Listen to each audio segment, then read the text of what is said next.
আজকে আমি বানাবো খাসির মাংস। রবিবারের দুপুরে এরকম মাংস আর গরম গরম ভাত হলে তো জমেই যাবে।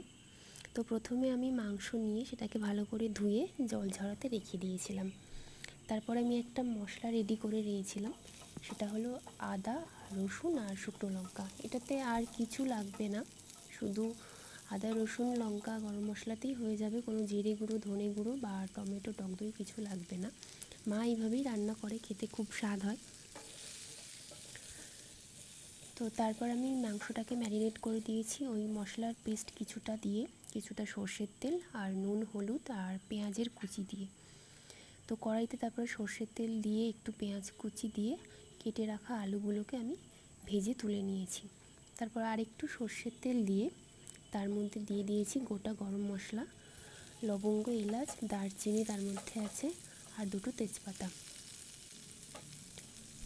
তারপরে আমি দিয়ে দিয়েছি কুচিয়ে রাখা পেঁয়াজগুলো আর কাঁচা লঙ্কাগুলো।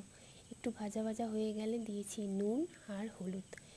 পেঁয়াজটাকে একদমই ব্রাউন বা কালো করে ভাজা যাবে না, হালকা একটু লাল লাল হয়ে গেলেই আর একটু নরম হয়ে গেলেই মাংসটাকে আমি ঢেলে দিয়েছি।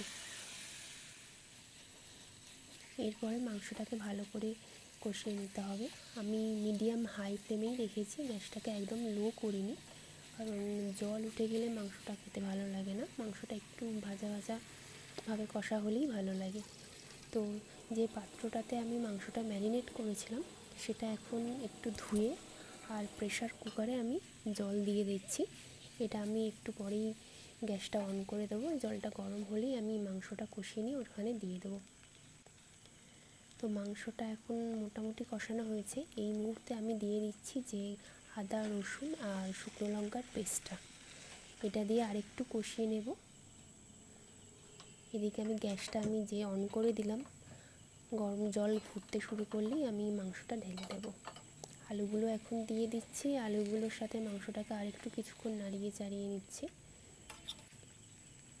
এদিকে জলও গরম হয়ে গেছে, মাংস কষানো হয়ে গেছে। আমি মাংসটা এবারে প্রেশার কুকারে দিয়ে দিচ্ছি। প্রেশার কুকারেই মাংসটা সেদ্ধ হবে। একটু নুন চেখে নিলাম, নুনটা একটু কম ছিল, একটু নুন দিয়ে দিয়েছি প্রেশার কুকারে, তারপর বন্ধ করে দিয়েছি। গ্যাসটাকে একদম লোতে করে 20 মিনিট রান্না করে আমি 2টো সিটি দিয়ে নিয়েছি। এবারে দেখতেই পাচ্ছেন মাংসটা কেমন সুন্দর দেখতে হয়েছে আর কত সুন্দর কালার হয়েছে। এখানে কিন্তু আমি কোনো টমেটো পেস্ট বা টক দই, জিরে, ধনে গুঁড়ো, গোলমরিচ গুঁড়ো কিছুই ব্যবহার করিনি, তাতেই এত সুন্দর এটা হয়েছে। আর এটা খেতে অসাধারণ লাগে। এবারে আমি একটু গরম মশলা দিয়ে এটাকে নামিয়ে নেব। নিয়ে এখন তো খাওয়ার পালা।